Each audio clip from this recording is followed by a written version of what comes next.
તો આજે અમારી રાધે રાધે ગ્રુપની બહેનોએ મળીને કીડિયારું પૂરવાનો પ્રોગ્રામ કર્યો. મિત્રો, અત્યારે ચૈત્ર મહિનો ચાલી રહ્યો છે.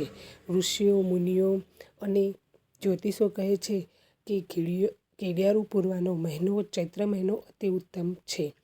લોકો હર રોજ કીડિયારું પૂરે છે, પરંતુ ચૈત્ર મહિનામાં કીડિયારું પૂરવાનો એક અલગ જ મહિમા હોય છે. મિત્રો, ચૈત્ર મહિનામાં કીડિયારું પૂરવાથી આપણને ઘણા બધા લાભ થાય છે. કીડીઓના આશીર્વાદની અસર તમને દરેક મુસીબતમાંથી બચાવે છે.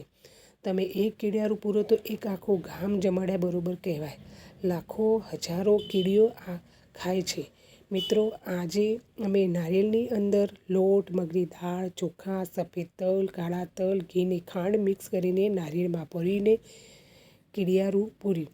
કીડીઓને ભગવાન વિષ્ણુનો અવતાર માનવામાં આવે છે અને કાળી કીડી શનિદેવનો પ્રતીક માનવામાં આવે છે.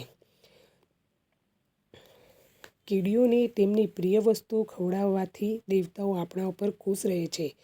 તમારા ભોજનનો એક કોળિયો લાખો હજારો કીડીઓનું પેટ ભરી શકે છે. એટલા માટે મોંઘા પ્રાણીને કંઈક ને કંઈક ખવડાવવું જોઈએ. મિત્રો, થોડું ખવડાવવાથી આપણે કંઈ ગરીબ નથી બની જવાના. એટલા માટે પહેલાં મોંઘા પ્રાણીઓનું પેટ ભરો.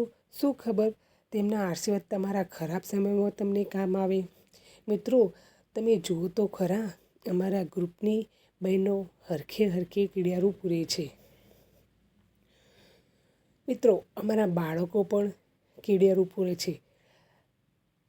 અમારા ગ્રુપની બહેનો કહે છે કે અમને સેવાનું કામ કરવાની બહુ જ મજા આવે છે. મિત્રો, હું બસ તમારી પાસે એટલું જ ઈચ્છું છું કે તમે પણ પુણ્યનું કામ કરો અને પુણ્ય કમાવો.